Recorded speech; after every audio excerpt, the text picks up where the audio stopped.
तो organic chemistry का ये हमारा पहला लेक्चर होगा। इस लेक्चर में हम लोग डिस्कस करेंगे कार्बन के बारे में और ऑर्गेनिक कंपाउंड के बारे में। आखिर ऐसा क्या ख़ास बात है कार्बन में जिसकी वजह से कार्बन की अपनी एक केमिस्ट्री बन गई। नॉर्मली आप देखेंगे पीरियोडिक टेबल में तो टोटल 118 एलिमेंट है, लेकिन उस 118 एलिमेंट में से कार्बन ही एक ऐसा एलिमेंट है जिसकी अपनी अलग से पूरी केमिस्ट्री है। उसी को आप लोग ऑर्गेनिक केमिस्ट्री का नाम देते हैं। हेड डालेंगे ऑर्गेनिक केमिस्ट्री।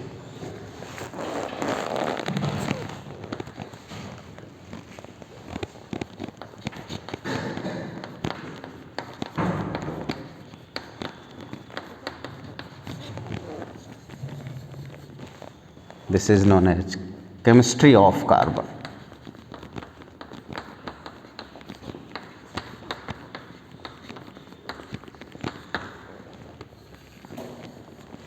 ऑर्गेनिक केमिस्ट्री का सिंपल सा मतलब क्या हुआ बेटा?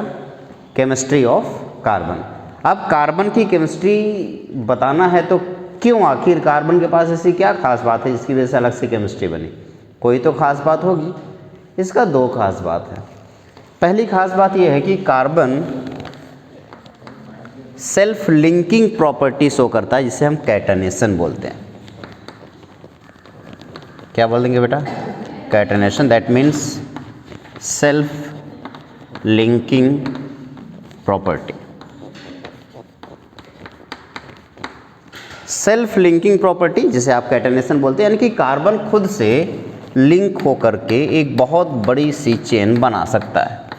कुछ इस तरीके से कार्बन खुद से लिंक होकर एक बहुत बड़ी सी चेन बना सकता है। अच्छा, इसमें ये देखो कि ये दो कार्बन एक दूसरे से सिंगल बॉन्ड से जुड़े हुए हैं। यहाँ पर भी दो कार्बन एक दूसरे से सिंगल बॉन्ड से जुड़े हुए हैं। यहाँ पर भी दो कार्बन एक दूसरे से सिंगल बॉन्ड से जुड़े हुए हैं। हर एक सिंगल बॉन्ड की स्ट्रेंथ यहाँ पर सेम होगी। ऐसा नहीं है कि यहाँ इस बॉन्ड की स्ट्रेंथ अलग है तो इस बॉन्ड की स्ट्रेंथ ही अलग है। चाहे जितनी मनकरी उतनी लंबी चेन आप बना दो, हर एक दो कार्बन के बीच में जो सिंगल बॉन्ड है उसकी स्ट्रेंथ हर जगह बराबर होती है। ये इसकी खास बात है।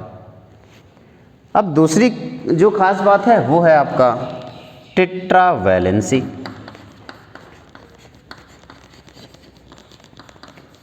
आपने कहा कि सर चलो कैटनेशन तो समझ में आता है, कैटनेशन तो एक मिनट के लिए समझ में आता है कि भैया वो सेल्फ लिंकिंग प्रॉपर्टी शो करता है। दूसरी, अच्छा एक और बात मैं यहीं पे लगे हाथ बता देता हूँ। हो सकता है कि आपके दिमाग में सवाल आए, क्या सिर्फ और सिर्फ कार्बन ही है जो कैटनेशन बिहेवियर शो करता है? नहीं, कार्बन के अलावा भी बहुत सारे एलिमेंट हैं जो कैटनेशन शो करते हैं। फिर कार्बन की खास बात क्यों है? अगर कैटनेशन और एलिमेंट शो करते हैं तो कार्बन में ऐसा क्या है? क्योंकि कार्बन सबसे ज़्यादा कैटनेशन बिहेवियर शो करता है। और ख़ास बात यह है कि जितने भी लिविंग नॉन लिविंग थिंग्स हैं इसमें ज़्यादातर सब्सटेंसेस में कार्बन पाया जाता है। उसका रीज़न क्या है? वो यही है कि सबसे ज़्यादा कैटनेशन बिहेवियर ये शो करता है। जैसे कि carbon, silicon, sulphur, phosphorus, nitrogen, oxygen, इस तरीके से ये जितने भी एलिमेंट मैंने अभी लिखे हैं सब कैटनेशन बिहेवियर शो करते हैं, लेकिन कार्बन सबसे ज़्यादा कैटनेशन बिहेवियर शो करता है। फिर silicon, sulphur, phosphorus, nitrogen, oxygen and titanium. ये एक सीरीज है। इस तरीके से एक डिक्रीजिंग ऑर्डर में मैंने कैटनेशन शो कराने वाले एलिमेंट का नाम लिख रखा है। अच्छा, आप लोगों में से आप में से कोई जानता है पनौती किसको बोलते? पनौती किसको बोलते? Bad luck. मतलब एक ऐसा बंदा या बंदी जिसको देखने से दिन खराब हो जाए, उसे क्या बोलते हैं? पनौती। हमारी क्लास में भी एक लड़की थी जिसका नाम था कशिश। कशिश को देखने से पूरा दिन खराब हो जाता था, तो हम लोग बोलते थे कशिश को पनौती। कशिश, पनौती। याद रखने का आपका तरीका है, कैटनेशन प्रॉपर्टी शो करने वाले जो एलिमेंट हैं वो हैं कशिश, पनौती। ठीक है, कशिश, पनौती। एनीवे, सी का मतलब का कहाँ से लिया? क्योंकि कार्बन बोलते हैं ना उसको, इसलिए हमने का बोल दिया। और दूसरी जो प्रॉपर्टी है वो कौन सी है? टेट्रावैलेंसी। ये जो टेट्रावैलेंसी है यानी कि 4 बॉन्ड बनाने की काबिलियत, टेट्रावैलेंसी का मतलब 4 बॉन्ड बनाने की काबिलियत। कार्बन अगर 4 बॉन्ड बना रहा है, टेट्रावैलेंसी शो कर रहा है, तो 4 बॉन्ड कैसे बना सकता है? आओ ये चेक कर लेते हैं। पहला चांस हो सकता है कि कार्बन 4 के चारों सिंगल बॉन्ड बनाए। दूसरा हो सकता है कि कार्बन एक डबल बॉन्ड बनाए और 2 सिंगल बॉन्ड बनाए। तीसरा चांस हो सकता है कि कार्बन 2 डबल बॉन्ड बना ले। या एक चांस हो सकता है कि कार्बन एक ट्रिपल बॉन्ड बनाए और एक सिंगल बॉन्ड। क्या इसके अलावा कोई चांसेस हैं? यानी कि कार्बन के बॉन्ड बनाने की जो काबिलियत है वो ये है, ये 4 तरीक़ों से कार्बन बॉन्ड बना सकता है। अब सिंगल बॉन्ड बनाने वाले ही एलिमेंट हमारे पास हैं, डबल बॉन्ड बनाने वाले भी एलिमेंट है और ट्रिपल बॉन्ड बनाने वाले एलिमेंट भी हमारे पास हैं।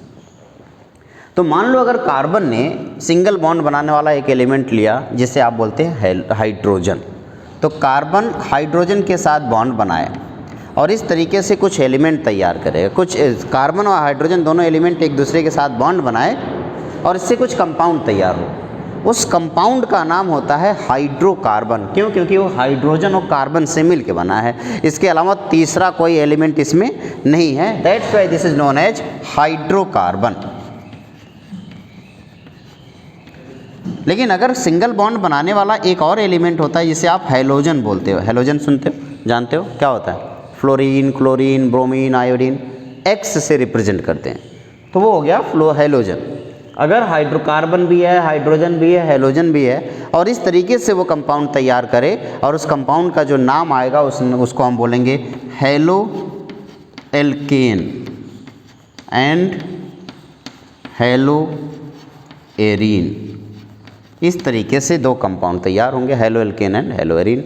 मान लो हो सकता है आपने कहा सिंगल बॉन्ड के बजाय कार्बन डबल बॉन्ड बनाना शुरू कर दे, तो कार्बन ने हाइड्रोजन के साथ एक डबल बॉन्ड बनाने वाला एलिमेंट यूज किया, कौन? ऑक्सीजन। अब अगर ऑक्सीजन यूज करा तो कार्बन ऑक्सीजन के साथ सिंगल बॉन्ड से भी जुड़ सकता है, कार्बन ऑक्सीजन के साथ डबल बॉन्ड से भी जुड़ सकता है। अगर कार्बन ने ऑक्सीजन के साथ सिंगल बॉन्ड बनाया तो उससे जो कंपाउंड तैयार होता है वो कंपाउंड होता है alcohol, phenol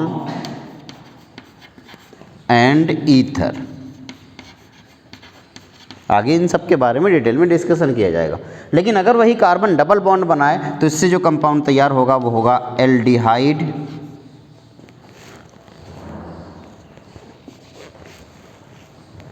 aldehyde,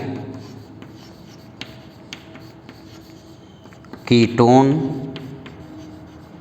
and carboxylic acid. नाम तो सुना ही होगा कभी न कभी, नहीं सुना है तभी आगे मैं सुनाऊंगा।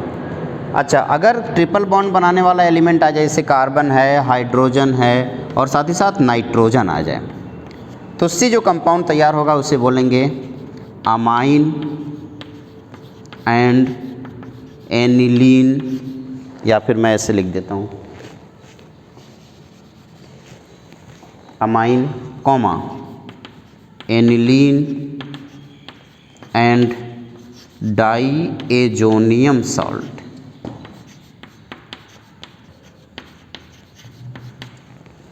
अब सवाल ये है कि मान लो अगर ऐसा कुछ हो कि सब एक साथ जुड़ जाएं, कार्बन भी, हाइड्रोजन भी, नाइट्रोजन भी, ऑक्सीजन भी, हैलोजन भी, मान लो सब एक साथ हो जाए, उस केस में 2 चांसेस पॉसिबल है। जो कंपाउंड तैयार होगा क्या वो लिविंग है या नॉन लिविंग है। अगर वो लिविंग है तो उसे बायोमोलिक्यूल के नाम से जानेंगे।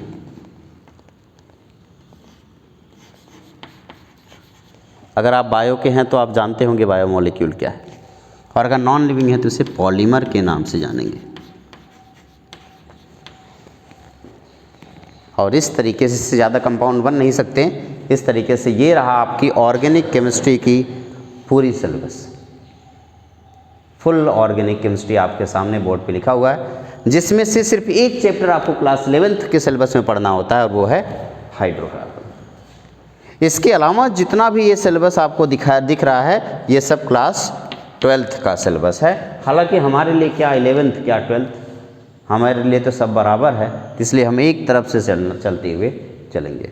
अच्छा, ऐसा सोचा गया कि मान लो कोई ऐसा तरीका हो जिससे ऑर्गेनिक केमिस्ट्री को आसान बना दिया गया, तो उसका तरीका ये है कि इन सारे चैप्टर्स को एक साथ मिला करके, एक निचोड़ करके एक नया चैप्टर बनाया गया, जिसका नाम दिया गया जनरल ऑर्गेनिक केमिस्ट्री, GOC, जो कि आपको क्लास 11th में पढ़ना है, यानी कि हमारा यही चैप्टर सबसे शुरुआती चैप्टर होगा।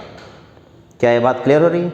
ये रहा आपका ऑर्गेनिक केमिस्ट्री का सिलेबस, जो मैंने आपके सामने बोर्ड पे लिख दिया है। इस सिलेबस में क्लास 11th में आपको हाइड्रोकार्बन और जनरल ऑर्गेनिक केमिस्ट्री पढ़नी है। क्लास 12th में आप हेलो एल्केन, हेलो एरीन से लेकर के alcohol, phenol ether, aldehyde, ketone, carboxylic acid, amine, aniline, diazonium salt, biomolecule and now polymer पढ़ोगे। हालांकि अब पॉलीमर सिलेबस से हटा दिया गया है, तो इस वजह से हम सिर्फ बायोमोलिक्यूल तक पढ़ाई करेंगे। कोई दिक्कत है किसी को? तो ये आपका सिलेबस है, यानी कि कार्बन अगर सिंगल बॉन्ड, डबल बॉन्ड या ट्रिपल बॉन्ड बनाएगा तो बनाने के बाद कितने टाइप के कंपाउंड बना सकता है, हर एक टाइप का जो कंपाउंड यहाँ पे बन रहा है वो कंपाउंड कौन कौन सा चैप्टर क्रिएट करता है और ऑर्गेनिक केमिस्ट्री का सिलेबस कैसे तैयार होता है, मैंने सारी बातें एक जगह पे कलेक्ट कर दी। इसको अपनी कॉपी में नोट करें, फिर जाके आगे बढ़ते हैं बेटा।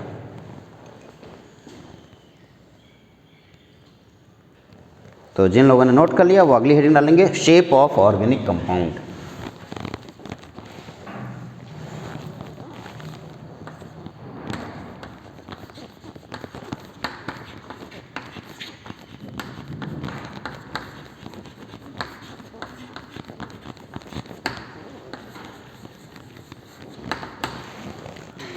Shape of organic compound. अच्छा, शेप ऑफ ऑर्गेनिक कंपाउंड में बेसिकली अभी अभी जस्ट हम लोगों ने ताज़ा पढ़ा है केमिकल बॉन्डिंग। कोई ऐसा जिसको कह रहा बासी हो गया? ताज़ा ही पढ़ा है ना। उस केमिकल बॉन्डिंग में हम लोगों ने हाइब्रिडाइजेशन सीखा था, याद है किसी को? ठीक है, तो हाइब्रिडाइजेशन के बेस पे शेप तैयार होता था। ऑर्गेनिक केमिस्ट्री में बेसिकली 3 टाइप के हाइब्रिडाइजेशन तैयार होते हैं। इनऑर्गेनिक केमिस्ट्री में तो कई तरीके थे, 6-7 तरीके थे ना। यहाँ पे 6-7 तरीके नहीं है, सिर्फ 3 तरीके हैं। कौन कौन सा हाइब्रिडाइजेशन होगा? एक होगा sp3, फिर होगा sp2 और फिर होगा sp। ये 3 टाइप का हाइब्रिडाइजेशन तैयार होगा। अगर sp3 है तो sp3 का जो स्ट्रक्चर होता है वो होता है टेट्राहेड्रल। sp2 का क्या होगा बेटा? Trigonal planar.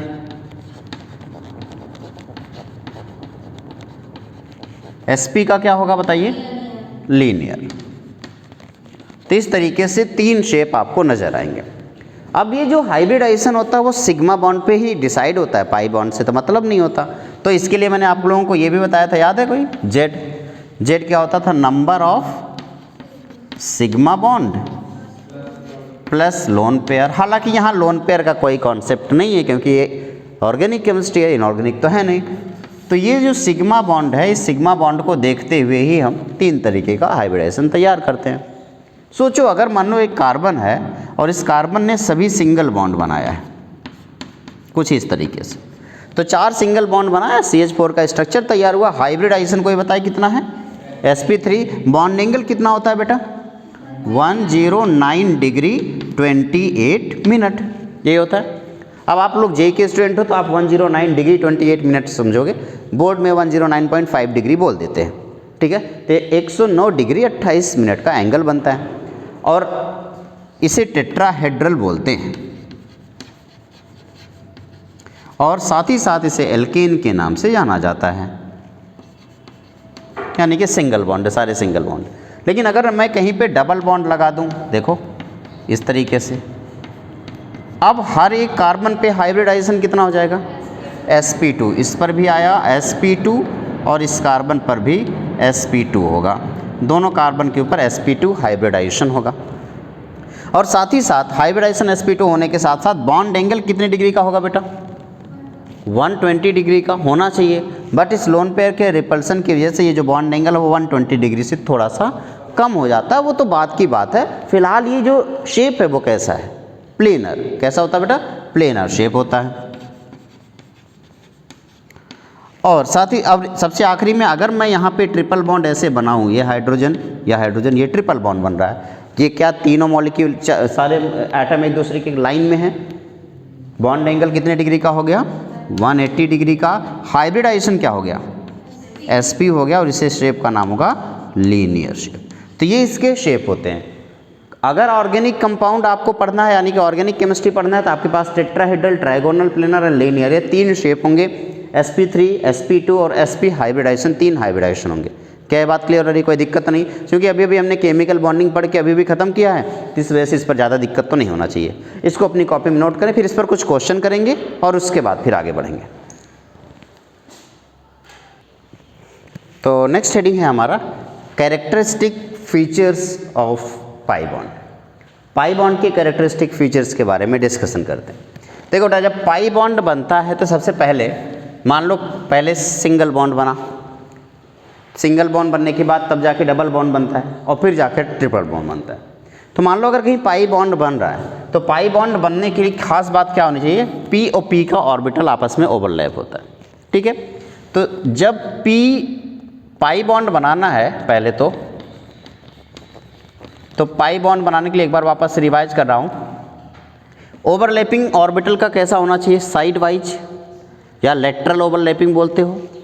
और अगर एक्सियल ओवरलैपिंग हुआ तो सिग्मा बॉन्ड बनेगा, हेड ऑन ओवरलैपिंग उससे सिग्मा बॉन्ड बनता है। लेकिन अगर लेटरल ओवरलैपिंग या साइड वाइज ओवरलैपिंग हुआ तो क्या बोलेंगे?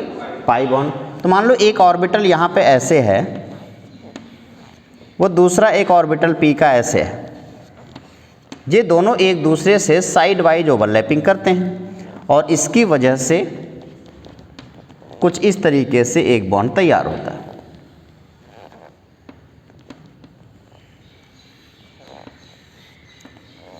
इसी बॉन्ड को क्या बोलते हो आप?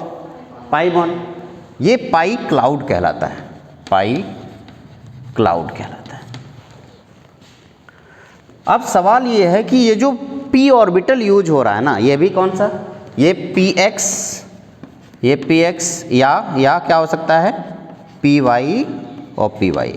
pz की ओवरलैपिंग से तो सिग्मा बॉन्ड बनता है, तो pz तो नहीं हो सकता। लेकिन क्या हो सकता है? px की ओवरलैपिंग हो सकता है और साथ ही साथ py की ओवरलैपिंग हो सकता है। हाँ या ना? pz नहीं हो सकता, px py हो सकता है। अब यहाँ पे पाई क्लाउड जो आपका तैयार हुआ है, यानी कि px की ओवरलैपिंग हुई होगी या pz py की ओवरलैपिंग हुई होगी। सवाल ये है कि ये जो ओवरलैपिंग, ये जो ऑर्बिटल है, क्या सच में सिर्फ p ऑर्बिटल से ही बॉन्ड बनता है पाई? नहीं, p के साथ साथ d ऑर्बिटल से भी बॉन्ड बनता है। इसे p पाई या p पाई या d पाई बॉन्डिंग कहते हैं। 3 टाइप के पाई बॉन्ड तैयार होंगे। कौन कौन सा? पहला p पाई बॉन्ड,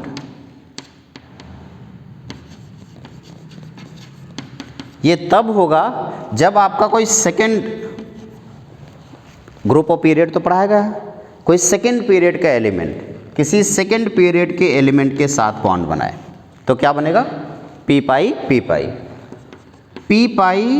d पाई की बॉन्डिंग। अगर कोई सेकेंड पीरियड का एलिमेंट किसी थर्ड पीरियड, क्योंकि d ऑर्बिटल किस में होता है? थर्ड पीरियड में। थर्ड पीरियड के साथ बॉन्ड बनाए तो p पाई d pi bonding. d pi bond ये तब बनता है जब कोई थर्ड पीरियड का एलिमेंट किसी दूसरे थर्ड पीरियड के एलिमेंट के साथ बॉन्ड बनाए। और देखते हैं एग्जांपल, जैसे कार्बन के साथ बॉन्ड बनाए। कार्बन कौन से पीरियड का एलिमेंट? सेकेंड पीरियड का एलिमेंट। दूसरा वाला कार्बन भी सेकेंड पीरियड का एलिमेंट। ये जो बॉन्ड बना कौन सा बना? p पाई। कार्बन डबल बॉन्ड ऑक्सीजन, बताओ कौन सा बॉन्ड? p पाई। कार्बन डबल बॉन्ड नाइट्रोजन, बताओ कौन सा बॉन्ड? p पाई। नाइट्रोजन डबल बॉन्ड ऑक्सीजन, बताओ कौन सा बॉन्ड? p पाई। नाइट्रोजन डबल बॉन्ड नाइट्रोजन कौन सा? p पाई। ये सारी जो बॉन्ड बन रहे हैं कौन से बॉन्ड है? p पाई बॉन्डिंग है। जरा इधर देखो, अगर कार्बन डबल बॉन्ड सल्फर, बताओ सल्फर थर्ड पीरियड के एलिमेंट है तो कौन सा हो गया? p पाई d पाई। अगर मैं कहूँ कि नाइट्रोजन डबल बॉन्ड सल्फर या ऑक्सीजन डबल बॉन्ड सल्फर, ये सब कौन सा हो गया? p पाई d पाई बॉन्डिंग। अगर मान लो सल्फर डबल बॉन्ड सल्फर होता या फास्फोरस डबल बॉन्ड सल्फर होता, या फास्फोरस डबल बॉन्ड फास्फोरस होता, ये सब डी पाई बॉन्डिंग होती। सबसे स्ट्रॉन्ग बॉन्डिंग होगी पी पाई। हाँ, फर्स्ट बॉन्डिंग सबसे ज़्यादा स्ट्रॉन्ग होगी, फिर सेकेंड, फिर थर्ड। सबसे स्ट्रॉन्ग बॉन्डिंग होती है पी पाई। ये कैरेक्टरिस्टिक फीचर्स है पी पाई बॉन्ड के। तो पाई बॉन्ड कुछ इस तरीके से बन के तैयार होते हैं। आसान था ना, बहुत अच्छे, नोट करें इसे। फिर कुछ क्वेश्चन मैं आपसे पूछूंगा, फटाफट आंसर देंगे।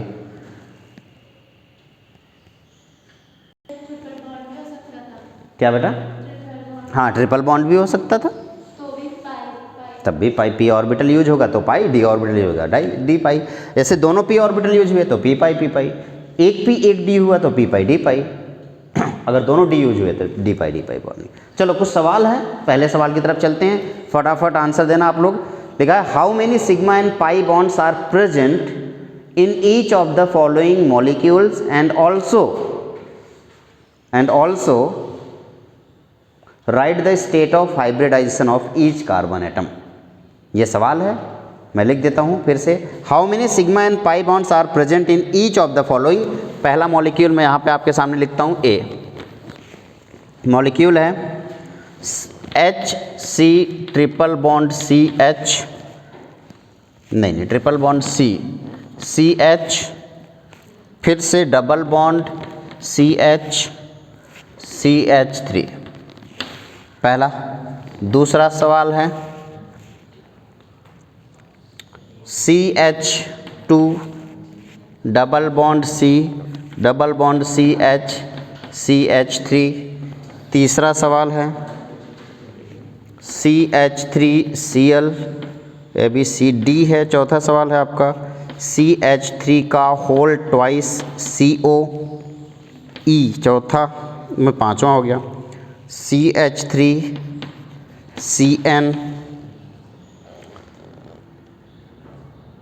ठीक है, आपको हर एक सबका total number of sigma and pi bond बताना है और साथ ही साथ आपको हाइब्रिडाइजेशन कैलकुलेट करके बताना, मतलब कौन से वाले कार्बन पे कौन सा हाइब्रिडाइजेशन। सबसे पहला स्ट्रक्चर ड्रॉ करें। आपने क्या लिखा? एक ही तरफ चलते हैं, बताओ बेटा क्या लिखा आपने? H लिखा, फिर C ट्रिपल बॉन्ड C, फिर से C, एक H डबल बॉन्ड C, एक H C और 3 H। पहले वाले पे एक यहाँ पे ट्रिपल बॉन्ड है, एक सिंगल बॉन्ड है, तो टोटल सिग्मा बॉन्ड कितने हुए? 2। इस वजह से हाइब्रिडाइजेशन यहाँ पे कितना होगा? sp, लीनियर है ना sp। तो बताओ यहाँ पे एक सिग्मा बॉन्ड इधर, एक सिग्मा बॉन्ड इधर, 2 सिग्मा बॉन्ड पे ये भी क्या हो गया? sp। Total number of sigma bond 2 है तो sp, 3 है तो sp2 और 4 है तो sp3। आइए इस पे बताइए, इस पर क्या होगा बेटा? 1 2 3 सिग्मा बॉन्ड है तो sp2, इस वाले कार्बन पे sp2, इस वाले कार्बन पे sp3। ठीक है, अब हमें sigma and pi bond calculate करना है। तो पहले जो सिग्मा बॉन्ड कैलकुलेट होगा वो कार्बन और हाइड्रोजन के बीच वाला, बताओ कितने हैं? कार्बन और हाइड्रोजन के बीच में टोटल कितने सिग्मा बॉन्ड है? एक तो ये हो गया, एक ये हो गया 2, एक 3 4 5 और 6। तो कार्बन और हाइड्रोजन का सिग्मा बॉन्ड 6 हो गया। और सिग्मा बॉन्ड कार्बन और कार्बन के बीच का बताओ बेटा? 1 2 3 4 हो गया आपका ये। अब आपको पाई बॉन्ड बताना है कार्बन और कार्बन के बीच में। कार्बन कार्बन डबल बीच बॉन्ड वाला जो पाई है कितना है? 1। और ट्रिपल बॉन्ड वाला पाई कितना है? 2। ठीक है ना, ट्रिपल बॉन्ड वाला पाई 2 पाई है, यहाँ पे 2 पाई है। डबल बॉन्ड वाला 1 पाई है। सिग्मा बॉन्ड 4 है। टोटल सिग्मा बॉन्ड कितने हैं? टोटल सिग्मा कितने हो गए? 10। और टोटल पाई कितना हो गया बेटा? 3 पाई बॉन्ड हो गया। हाइब्रिडाइजेशन हर एक कार्बन पे आपने, पहले वाले का आपने ये लिख दिया, बाकी दूसरा वाला भी लिख देता हूँ B। फटाक से कैसे बताऊँ? C, एक H इधर, एक H इधर, डबल बॉन्ड C, फिर से डबल बॉन्ड है C, एक H यहाँ पे रख देता हूँ, सिंगल बॉन्ड C, H और H। बताओ पहले वाले पे हाइब्रिडाइजेशन बेटा जल्दी बता दो। sp2, very good. 1 2 3 sigma bond है sp2 इधर, एक दो सिग्मा बॉन्ड है तो sp, इधर sp2, शाबाश, इधर sp3, चारों सिग्मा बॉन्ड है तो sp3। अब फटाफट बता दो सिग्मा CH वाला, 1 2 3 4 5 6, 6 हो गया। सिग्मा CC वाला 1 2 3, 3 हो गया। पाई C डबल बॉन्ड C वाला 2। बाकी 1 2 3 ये आप बताओ, बनाओगे अपनी कॉपी में फटाफट। चलो शुरू हो जाओ।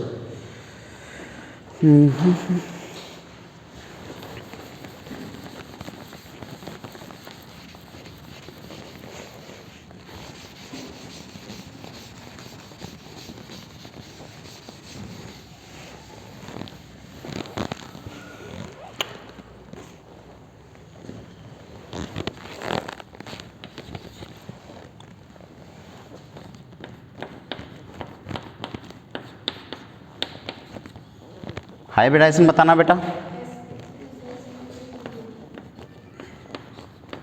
Total sigma 1 2 3 4।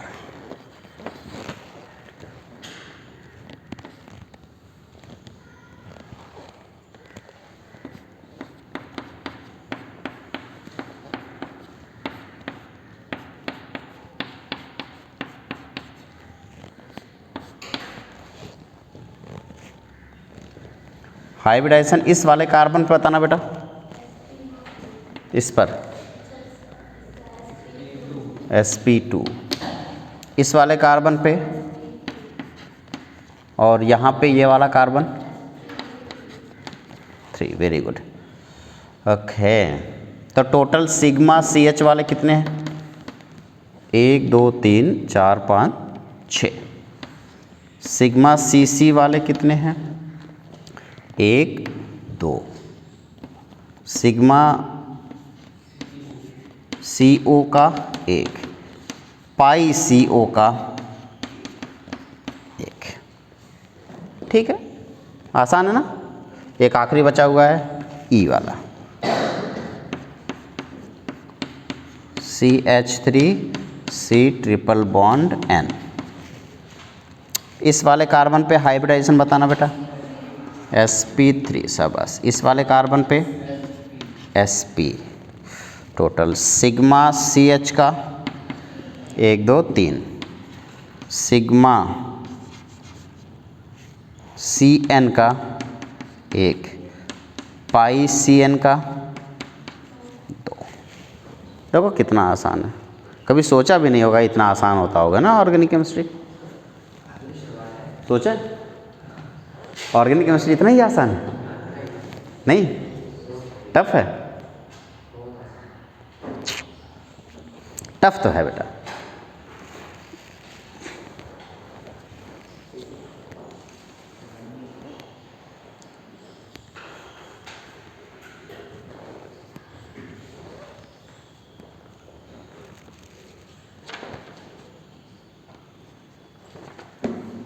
चलो आगे बढ़ें। अगली हेडिंग होगा structural representation of organic compound. इसे नोट कर लिया हो तो इरेज करूं, ठीक है। हेडिंग डालेंगे structural representation of organic compound.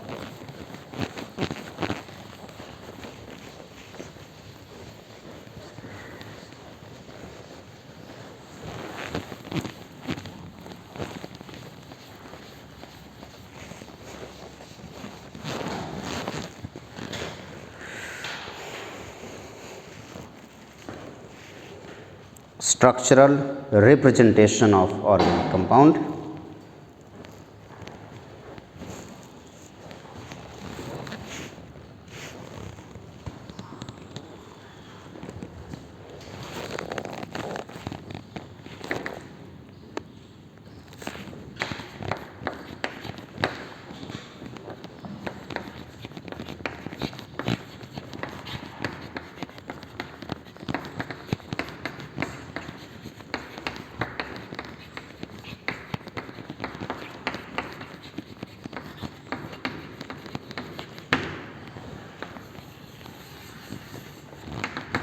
Structural representation of organic compound. 3 तरीके के रिप्रेजेंटेशन होगा, complete, condensed and bond line structure. कितने स्ट्रक्चर होंगे? 3। पहला है कंप्लीट स्ट्रक्चर,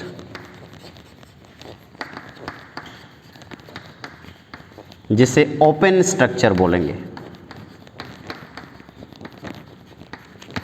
दूसरा कंडेंस्ड स्ट्रक्चर, इसे क्लोज्ड स्ट्रक्चर बोलेंगे। और तीसरा है बॉन्ड लाइन स्ट्रक्चर। 3 तरीके के स्ट्रक्चर यूज करेंगे। कौन कौन सा? कंप्लीट स्ट्रक्चर, कंडेंस्ड स्ट्रक्चर और बॉन्ड लाइन स्ट्रक्चर, या ओपन स्ट्रक्चर, क्लोज स्ट्रक्चर और बॉन्ड लाइन स्ट्रक्चर। ये 3 तरीके के स्ट्रक्चर होंगे। आइए इन तीनों तरीके के स्ट्रक्चर को एक बार समझने की कोशिश करते हैं। मान लीजिए आपको एक बहुत बड़ा सा कंपाउंड लिखना है, और वो है आपका कुछ इस तरीके से। मैंने एक पहला कार्बन लगाया, इस कार्बन से एक दूसरा कार्बन जोड़ा, और यहाँ से ऐसे हाइड्रोजन लगा दिया, फिर एक कार्बन जोड़ा, फिर एक हाइड्रोजन लगा दिया, फिर एक कार्बन जोड़ा, फिर एक हाइड्रोजन लगा दिया। ये स्ट्रक्चर आपका ओपन स्ट्रक्चर हुआ। कौन सा स्ट्रक्चर हुआ? ओपन, क्योंकि हर एक कार्बन, हर एक हाइड्रोजन के बीच का बॉन्ड साफ साफ दिखाई दे रहा है आपको, क्लियर एकदम। तो कौन सा स्ट्रक्चर हो गया? Open structure. अब इसी में हाइड्रोजन वाला जो बॉन्ड है उसे छुपा दो, बंद कर दो। तो यहाँ पे ये ओपन स्ट्रक्चर में लिख देता हूँ।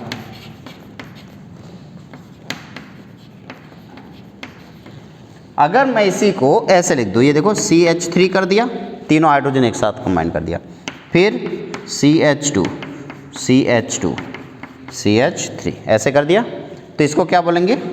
कंडेंस्ड स्ट्रक्चर या क्लोज्ड स्ट्रक्चर।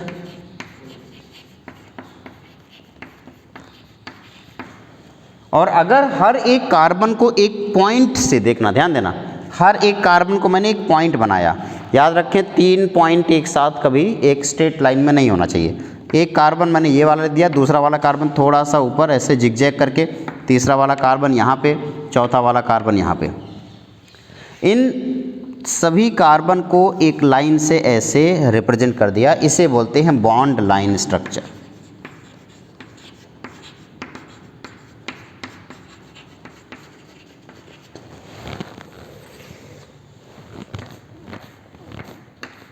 चलो, मुझे इसका ये एक बॉन्ड लाइन स्ट्रक्चर मैंने ड्रॉ किया है, इसका ओपन और कंडेंस्ड स्ट्रक्चर आपको बनाना है। तो सबसे पहला काम करोगे, ओपन स्ट्रक्चर बनाओगे। तो बताओ ये वाला क्या है? CH3। तो आपने एक कार्बन लिखा और उसके 3 हाइड्रोजन लगा दिया। फिर इसके बाद एक और कार्बन है, इस कार्बन पे 2 हाइड्रोजन आपने लगाया। क्यों? क्योंकि आगे एक कार्बन और जुड़ा हुआ है ये। फिर उसके साथ एक कार्बन इधर, एक कार्बन इधर जुड़ा है। बैलेंसी कंप्लीट कर दो। एक कार्बन हमेशा 4 बॉन्ड बनाता है, और अगर यहाँ पे आपने देखा ये वाला जो कार्बन 1 2 3 बॉन्ड बनाया है, तो एक बॉन्ड की कमी है। वो जो पूरी कमी है उसकी पूर्ति करने के लिए हाइड्रोजन इसे दे दो। यहाँ पे 3 बॉन्ड की कमी थी तो आपने 3 हाइड्रोजन दिया, यहाँ पे आपने 3 हाइड्रोजन दिया क्योंकि 3 बॉन्ड की कमी थी। तो ये स्ट्रक्चर कौन सा स्ट्रक्चर हुआ बेटा? Open structure. और अगर मैं इसी का कंडेंस्ड स्ट्रक्चर बनाता तो बहुत ही आराम से बन जाता। क्या लिखते आप बताइए? आप लिखते CH3, CH2, CH, CH3 और यहाँ लिख दिया मैंने CH3। क्या क्लियर है? तो कभी भी अगर आपको ओपन स्ट्रक्चर दिखाना है तो आपको सारे सब जितने भी कार्बन और हाइड्रोजन के बॉन्ड है सब ओपन कर दो, ओपन स्ट्रक्चर बन जाएगा। हाइड्रोजन को छुपा दो, मतलब हाइड्रोजन को आपने क्या कर दिया? बॉन्ड हाइड्रोजन का छुपा दिया, तो आपने देखा कि ये क्लोज स्ट्रक्चर बन गया। और अगर आपने हाइड्रोजन गायब ही कर दिया, कुछ नहीं दिखाया, तो लाइन स्ट्रक्चर हुआ। चलो, अगर मैं आपसे कहता कि मैंने एक स्ट्रक्चर ये बनाया, मैं चाहता हूँ कि आप इसका ओपन और कंडेंस्ड दोनों स्ट्रक्चर बनाएं। ये बॉन्ड लाइन स्ट्रक्चर है। हर एक पॉइंट पे क्या है? एक कार्बन है, तो आपने ऐसे कार्बन, ऐसे कार्बन, ऐसे कार्बन रख दिया। बैलेंसी कंप्लीट करना था तो इस कार्बन ने कितने बॉन्ड बनाया? इस वाले कार्बन ने कितने बॉन्ड बनाया है? 2। कितने बॉन्ड की ज़रूरत है? 2। तो 2 हाइड्रोजन इसको दे दो। सेम ऐसे 2 हाइड्रोजन इसको दे दो और ऐसे 2 हाइड्रोजन इसको दे दो। ये कौन सा स्ट्रक्चर हो गया? कंडेंस्ड। ओपन करना है तो क्या करोगे? दोनों हाइड्रोजन वाले बॉन्ड को भी आप दिखा दो। ये देखो, ये ओपन स्ट्रक्चर हो गया।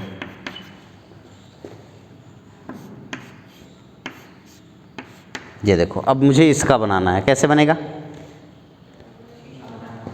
आपने पहले लिखा CH2, फिर CH2, CH2, CH2, CH2, CH2।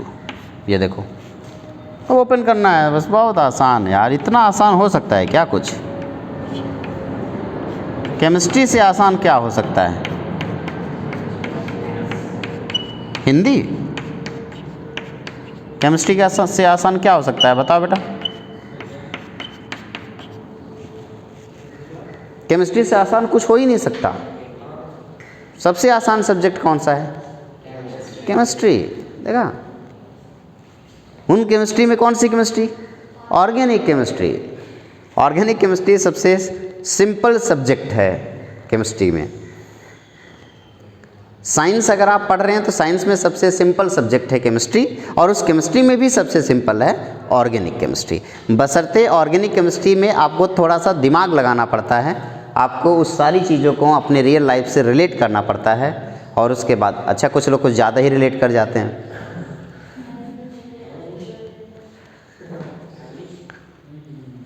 चलिए, कुछ सवाल हमारे सामने हैं, उन सवालों को डिस्कस करेंगे। सबसे पहले है expand each of the following condensed formula into their complete structural formula. ये इरेज करूं इधर? ठीक है।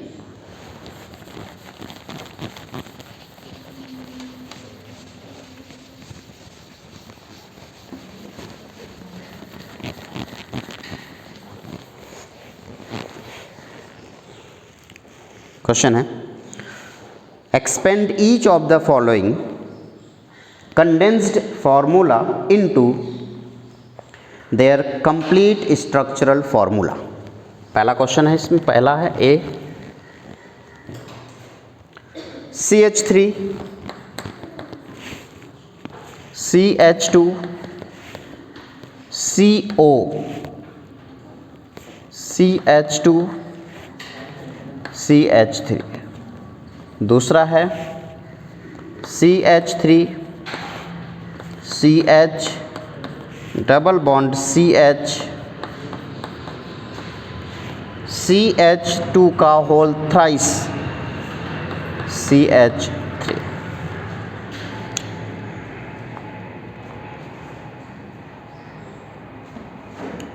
ये सवाल है। आइए देखते हैं। सबसे पहले एक तरफ से शुरुआत करते हैं। सबसे पहला कार्बन ये वाला है, मैंने ये कार्बन लिख दिया, ठीक है। पहले देखो कंडेंस को, जो कंडेंस है उसे ओपन बनाओ, फिर बॉन्ड लाइन कर लेना। तो मैंने पहले कंडेंस को ओपन किया, ये कार्बन है CH3, तो 3 हाइड्रोजन इसके मैंने यहाँ पे दिखा दिए, CH3 हो गया। फिर आगे C, एक हाइड्रोजन ऊपर एक हाइड्रोजन नीचे दिखा दिया, CH2 हो गया। फिर आया C, डबल बॉन्ड O होगा। बहुत अच्छे, देखो तुरंत बताया इन्होंने। और फिर C डबल बॉन्ड O के बाद आया C और 2 हाइड्रोजन लिखा, और फिर आया C, 1 हाइड्रोजन 2 हाइड्रोजन और 3 हाइड्रोजन। ये कौन सा स्ट्रक्चर हुआ? Open structure. अब मैं चाहता हूँ किसी का कंडेंस्ड इसका लाइन स्ट्रक्चर बनाया जाए। तो बताओ, एक कार्बन को ऐसे डॉट से, दूसरा कार्बन फिर से डॉट से, तीसरा कार्बन फिर से डॉट, चौथा कार्बन एक डॉट और, पांचवा कार्बन एक डॉट और लगाया। गजब। ये देखो, तो अब मैंने इस पे डबल बॉन्ड O लगा।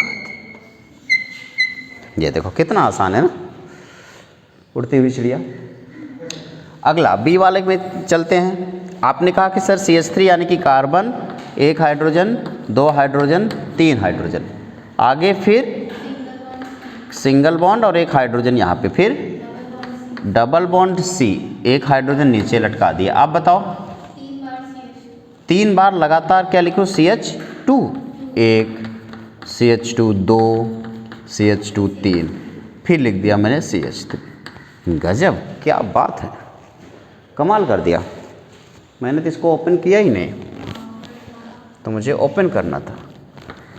1 2 1 2 1 2 1 2 देखा कितना आसान है ना। अच्छा, बॉन्ड लाइन बनाना है। पहला कार्बन मैंने यहाँ लिखा, दूसरा कार्बन, तीसरा कार्बन, चौथा कार्बन, पांचवा, छठा और सातवां कार्बन लिख दिया। अब बताओ ये डबल बॉन्ड कहाँ पे है? दूसरे वाले कार्बन और तीसरे कार्बन के बीच ना, तो मैंने यहाँ डबल बॉन्ड ऐसे लगा दिया। आसान नहीं है? इससे ज़्यादा आसान कैसे हो सकता है कुछ?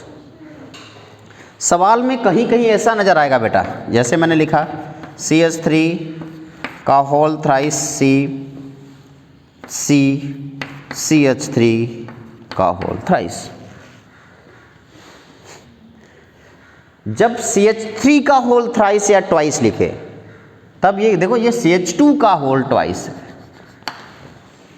तो आपने CH2 ऐसे लिख दिया। जहाँ CH3 का ट्वाइस या थ्राइस हो वो हमेशा कॉर्नर में होगा, क्योंकि CH3 तो हमेशा कॉर्नर में होता है। तो आपने सबसे पहले ये वाला कार्बन देखा ये, और इससे 3 CH3, एक CH3, 2 CH3, 3 CH3। अब फिर आपने एक कार्बन लिखा, एक CH3, 2 CH3, 3 CH3। मस्त एकदम, देखो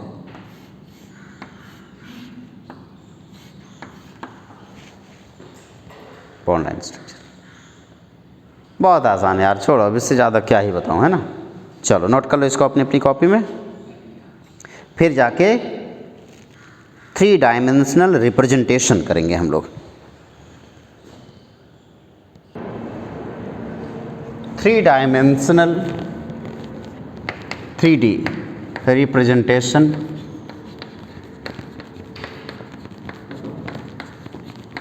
ऑफ ऑर्गेनिक कंपाउंड।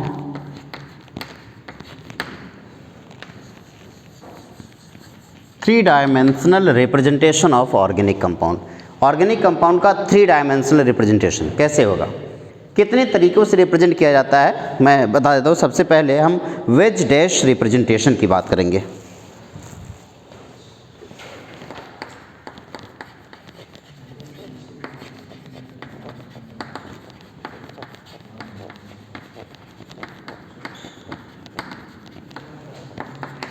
और भी कुछ मॉडल हैं जिससे आप किसी मॉलिक्यूल को रिप्रेजेंट करते हैं, उसमें framework model, ball stick model and space filling model है। मैं यहीं पे एक जगह लिख देता हूँ।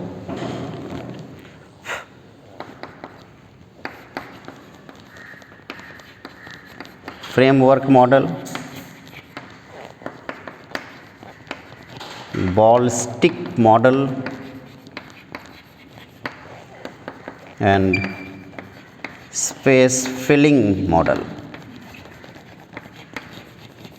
हमारे पास इतने सारे मॉडल हैं, इन सबको एक एक करके डिटेल में डिस्कस कर लेते हैं। सबसे पहले वेज डैश रिप्रेजेंटेशन। कभी किसी खाली रास्ते पे अकेले सुनसान, ऐसा दिन में, आप दिन में एकदम सीधी सड़क है सुनसान, और वहाँ पे आप अकेले खड़े हो बीच सड़क पे। दिन में तो मिलना मुश्किल है ना, चलो ठीक है, रात में मतलब रोड दिख रहा हो, आप बस खड़े हैं, आप देखेंगे रोड जो आपसे दूर होती, जितनी ज़्यादा दूर हो रही है ना उतनी पतली होती जाती है, और जितनी आपके पास आती जाती है उतनी ही थिकनेस उसकी बढ़ती जाती है, चौड़ी होती चली जाती है। फ्रेमवर्क मॉडल कुछ ऐसे ही काम, वेज डैश मॉडल कुछ ऐसे ही काम करता है। मान लो मेरे पास एक कंपाउंड है CH4, मुझे CH4 का रिप्रेजेंटेशन तैयार करना है। तो नॉर्मली हम लोग 9th में थे तो हम लोगों ने CH4 कुछ इस तरीके से लिखा था, यही ना। अब इस तरीके से लिखने से एक गलती पता चल रही है, इन दोनों के बीच का एंगल कितने डिग्री का दिख रहा है, 90 डिग्री, जबकि ऐसा होता नहीं है। कितने डिग्री का होना चाहिए, 109.5 डिग्री का होना चाहिए, या 109 डिग्री 28 मिनट का होना चाहिए। तो ऐसा तो यहाँ पे है नहीं, तो हमें ये कैसे दिखेगा, हमें ये ऐसे दिखेगा।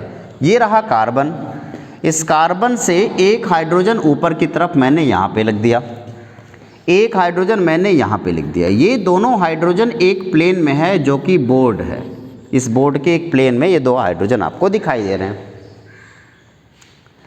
एक हाइड्रोजन मस्त एकदम बोर्ड के बाहर की तरफ आता हुआ दिखेगा और एक हाइड्रोजन बोर्ड के अंदर की तरफ जाता हुआ दिखेगा। और मान लो कि आप कहीं से देख रहे हो, कहाँ से देख रहे हो? आप यहाँ से देख रहे हो, ये आप हो।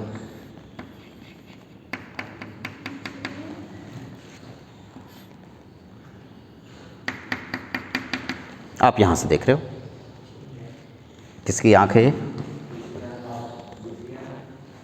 एक ही आँख दिखाएगा। अब इसमें क्या होगा कि जो इस आँख की तरफ आता हुआ दिखेगा, क्या वो धीरे धीरे थिकनेस उसकी बढ़ती जाएगी? तो मैंने क्या किया, इस तरीके से ये दिखाया। क्या इसमें थिकनेस बढ़ रही है बेटा? और जो इससे दूर जा रहा होगा उसकी थिकनेस क्या हो रही होगी? तो उसकी थिकनेस कम हो रही होगी, कुछ इस तरीके से।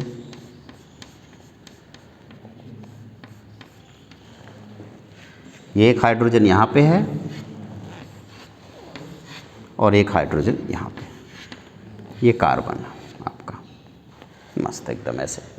सवाल एक ये है कि भैया मान लो अगर हम कभी कंफ्यूज हो गए, थिकनेस हम समझ नहीं पाए कि हमारी तरफ कौन आ रहा है, हमसे दूर कौन जा रहा है, तब हम कैसे डिसाइड करेंगे कि कौन टूवर्ड ऑब्जर्वर है, कौन अवे फ्रॉम ऑब्जर्वर? इसमें बताओ कौन टूवर्ड ऑब्जर्वर है?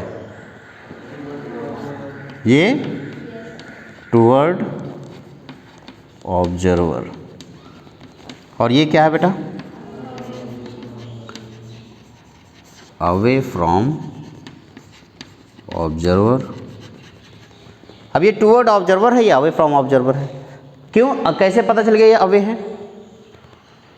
इसकी थिकनेस कम हो रही है। और ये कैसे पता चला टूवर्ड है? इसकी थिकनेस।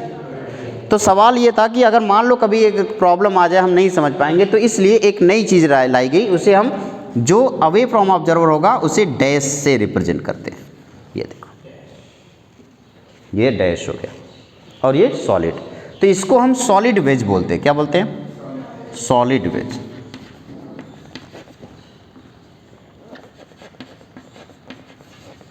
और इसको क्या बोलेंगे? Dashed veg.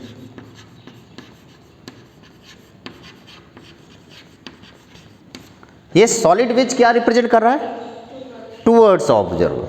और डैश वेज क्या रिप्रेजेंट कर रहा है?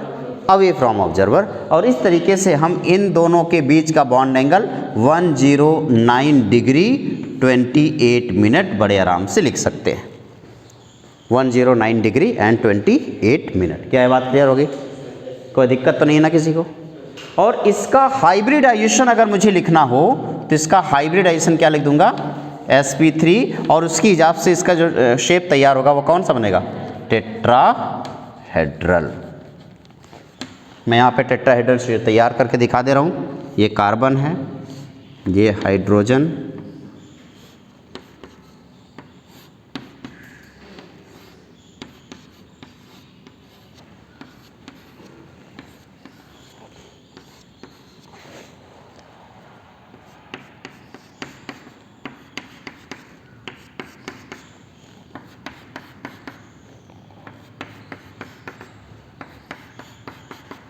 ये देखो, ये बॉन्ड एंगल हो गया इसका 109 डिग्री 28 मिनट। ठीक है ना? यहाँ तक हो गया। चलो नेक्स्ट है फ्रेमवर्क रिप्रेजेंटेशन। ये वेज डैश रिप्रेजेंटेशन था। फ्रेमवर्क रिप्रेजेंटेशन का मतलब क्या हुआ? सिंपल सा मतलब ये हुआ कि जितने भी स्टिक हैं,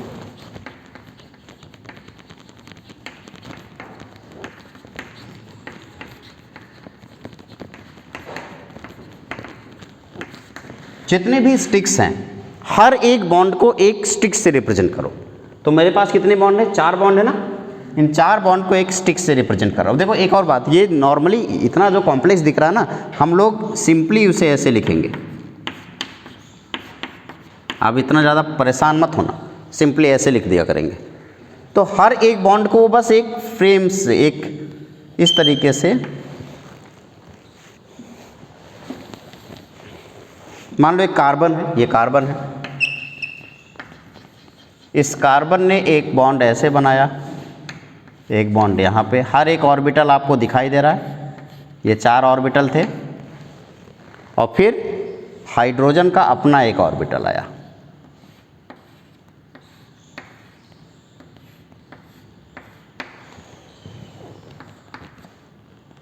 ये जो हाइड्रोजन का अपना ऑर्बिटल है, मैं लिख देता हूँ, ये अलग कलर, ये जो पोर्शन आपको दिख रहा है ये किसका है? कार्बन का। और ये जो पोर्शन आपको दिख रहा है ये किसका है बेटा? हाइड्रोजन का। तो इसे फ्रेमवर्क मॉडल बोलते हैं। और इसी में हमने बॉल स्टिक मॉडल, यानी कि अब आपके पास क्या है कि कार्बन है, कार्बन को आपने एक बॉल से रिप्रेजेंट कर दिया और एक स्टिक लगा दिया,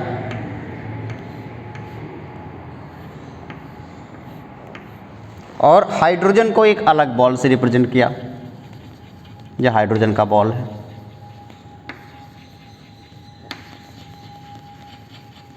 ये कौन सा मॉडल हो गया? Ball stick model.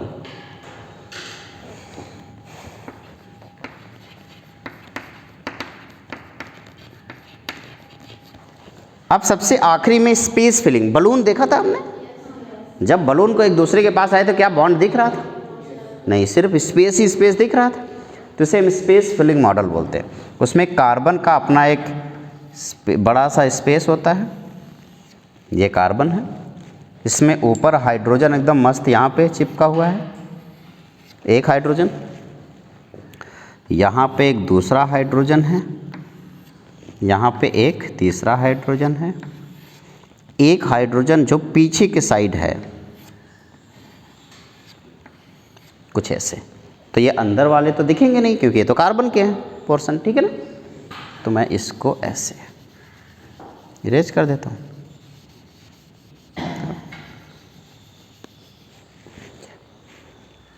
तो अब आपका ये जो पोर्शन हुआ, ये एक कार्बन रिप्रेजेंट कर रहा है,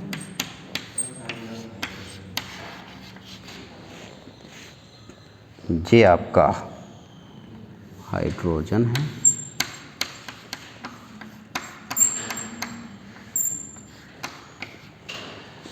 ये भी आपका हाइड्रोजन है,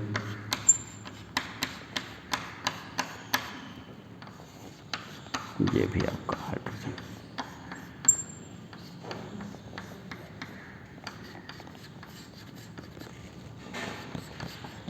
ये पीछे वाला हाइड्रोजन है, छोटा सा दिख रहा है।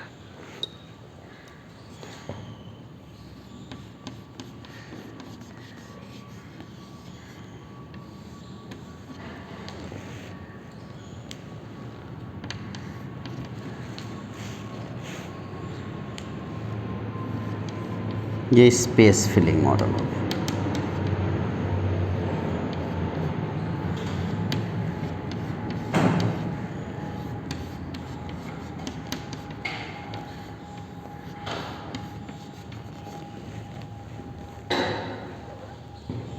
क्या बोलेंगे इससे बेटा? Space filling model. इस तरीके से हम लोगों ने 3 dimensional representation of organic compound पढ़ लिया।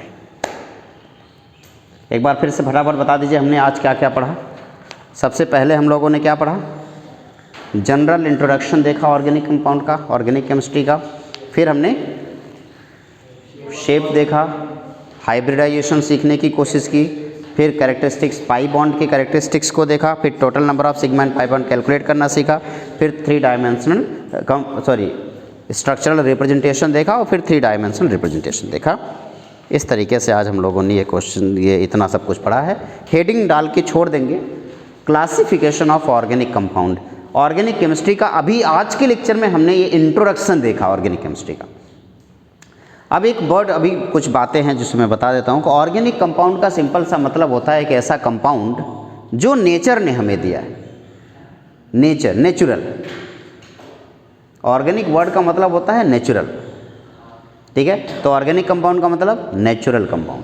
पहले ऐसा लगता था कि एक थियरी थी, वाइटल थियरी, वो कहती थी कि कभी भी कोई भी दुनिया में ऐसा कंपाउंड नहीं है, ऑर्गेनिक कंपाउंड है तो उसे आप लैब में सिंथेटिक तरीके से नहीं बना सकते हो। फिर सबसे पहला ऑर्गेनिक कंपाउंड तैयार किया गया जिसे आप लोग यूरिया बोलते हैं। उन सब की वो सब हिस्ट्री है, तो इसलिए उसके बारे में ज़्यादा हम लोग डिस्कशन नहीं कर रहे हैं, हम डायरेक्ट अपना सिलेबस स्टार्ट किए हैं। और अगला हमारा क्लासिफिकेशन ऑफ ऑर्गेनिक कंपाउंड है। कुछ सीरीज ऑफ लेक्चर्स होंगे जिसमें ये चैप्टर पूरी तरह से ख़त्म होगा। याद रखें, सिर्फ ऑर्गेनिक केमिस्ट्री के दम पे भी आप जेई क्रैक कर सकते हो। हाँ, तो इसीलिए अगर आपने अभी तक नहीं पढ़ा है केमिस्ट्री तो कोई बात नहीं, आज से ही पढ़ना शुरू कर दो। अगर आपको अभी तक जितना भी आपने केमिस्ट्री में पढ़ा है कुछ भी नहीं आता, तो आज जितना आपको पढ़ाया गया आप घर जाइए रिवाइज कीजिए, और आज के बाद जितनी आगे क्लासेस होंगी कोई भी क्लास मिस मत करना। Okay, bye bye.